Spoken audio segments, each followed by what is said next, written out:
Hi, I'm recording this video for people who identify as believers in Jesus Christ. I'm very concerned that we are being cornered, we are being painted in a way that is very negative, and the church in general is under attack. We have together seen a lot of news reports of leaders that we trust and believe are genuine coming out to be not so genuine. Some others are saying I'm no longer a Christian. Many people that have written literature about the Bible and Jesus Christ and the church are now not so sure about their faith anymore. This is all casting a dark cloud over our faith in Jesus Christ and over the church in general. And it's causing many to ask questions about the church, to question whether we really want to belong, whether we really believe. What is it that we believe in? There's so much good coming out of the church, and that's always good to see, but there's also quite a bit of negative that's coming out of the church. And so many people are at the junction in the road. They're asking themselves, and we're asking ourselves, just what do I believe in? Am I in this because I believe it, or is it just a tradition? Is it something that I have grown accustomed to doing? How far am I willing to go with this? Even as the world is becoming more intense and intent on exposing the church and bringing it down, am I going to be included in that? Am I willing to face persecution on behalf of Jesus Christ? And I know that for many who believe in Jesus Christ, the answer is yes, of course. But is that the same way that, is this the same answer that we're going to get consistently throughout the church from the thousands and the millions of people who attend church on Sunday morning? This is quite a concern for me. There are some legitimate charges that are being leveled against the church. I've heard many friends of mine explain to me just why they think there's racism in the church, and books have been written about that. Others have explained how they see hypocrisy and how they see just kind of running after money. It's not a sincere effort.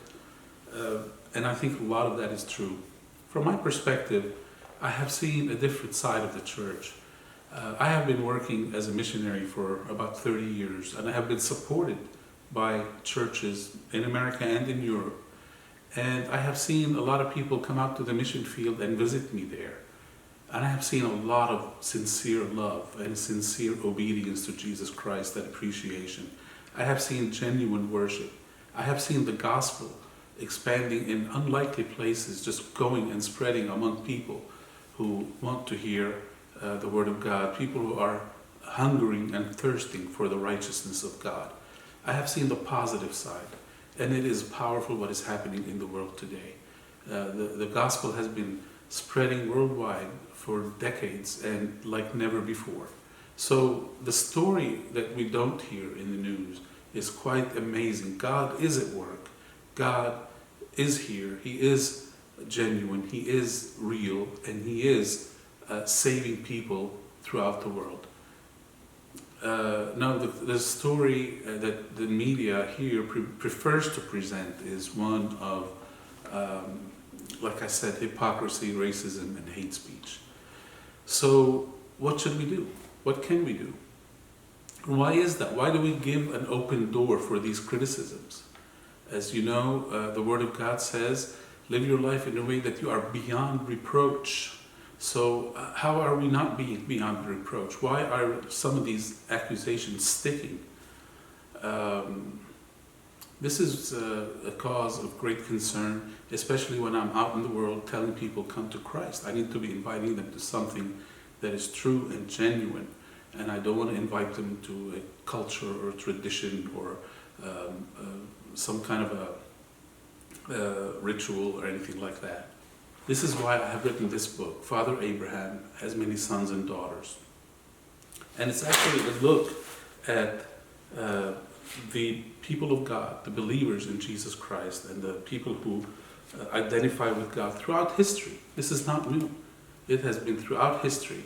The same accusation has been hanging, and the same mix of people are involved in what is called the church. And the difference is that some are transformed and others are not.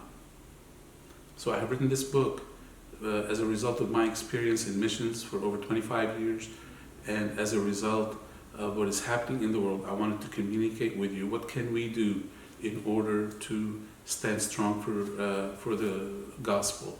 As you know, in Revelation, the word says they overcame Satan, the devil. They overcame him by the blood of the Lamb and by the power of their testimony, of their own testimony. Our testimony is so important. And so I want you to have a wonderful testimony of the power of the gospel in your life. This is why I encourage you to read this book. Read it and let me know what you think.